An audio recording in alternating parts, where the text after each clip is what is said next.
Okay, I'm going to do a read aloud for the first few sections of Beyond Lies the Wub by Philip K. Dick. "The wub, sir," Peterson said. "It spoke." The slovenly wub might well have said, "Many men talk like philosophers and live like fools."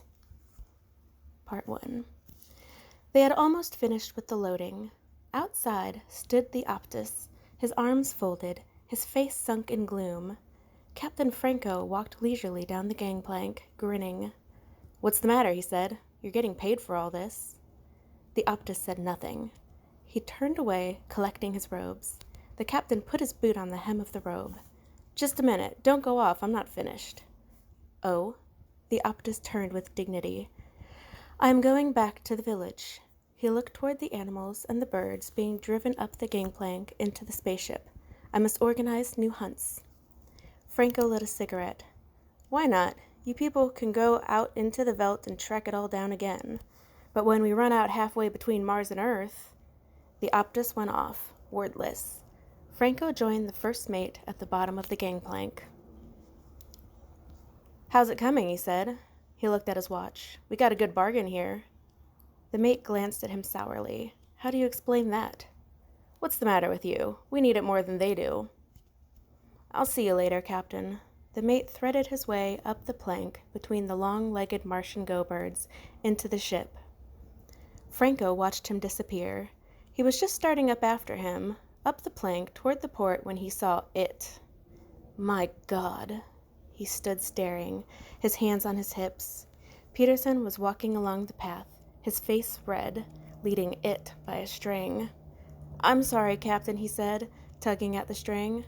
Franco walked toward him. "What is it?" The wub stood, sagging its great body, settling slowly. It was sitting down, its eyes half shut. A few flies buzzed about its flank, and it switched its tail. It sat. There was silence. "It's a wub," Peterson said. "I got it from a native for 50 cents. He said it was a very unusual animal, very respected." "This?" Franco poked at the great sloping side of the wub. "It's a pig, a huge dirty pig." "Yes, sir, it's a pig. The natives call it a wub." "A huge pig. It must weigh 400 pounds. Franco grabbed a tuft of the rough hair. The wub gasped. Its eyes opened, small and moist. Then its great mouth twitched. A tear rolled down the wub's cheek and splashed on the floor. "Maybe it's good to eat," Peterson said nervously. "We'll soon find out," Franco said. The wub survived the takeoff, sound asleep in the hold of the ship. When they were out in space and everything was running smoothly, Captain Franco bade his men fetch the wub upstairs so that he might perceive what manner of beast it was. The wub grunted and wheezed, squeezing up the passageway.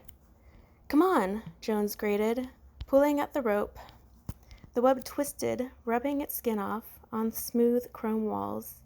It burst into the anteroom, tumbling down in a heap. The men leaped up. "Good Lord," French said. "What is it?" "Peterson says it's a wub," Jones said. "It belongs to him." He kicked the wub. The wub stood up, unsteadily panting. "What's the matter with it?" French came over. "Is it going to be sick?" They watched. The wub rolled its eyes mournfully. It gazed around at the men. "I think it's thirsty," Peterson said. He went to get some water. French shook its head. "No wonder we had so much trouble taking off. I had to reset all my ballast calculations." Peter came back with the water. The wub began to lap gratefully, splashing the men. Captain Franco appeared at the door. "Let's have a look at it," he advanced, squinting critically. "You got this for 50 cents? "Yes, sir," Peterson said. "It eats almost anything. I fed it grain, and it liked that, and then potatoes, and then mash, and then scraps from the table, and milk. It seems to enjoy eating. After it eats, it lies down and goes to sleep." "I see," Captain Franco said. "Now, as to its taste, that's the real question. I doubt if there's much point fattening it up any more. It seems fat enough to me already. Where's the cook? I want him here. I want to find out..." The wub stopped lapping and looked up at the captain. "Really, Captain," the wub said, I suggest we talk of other matters.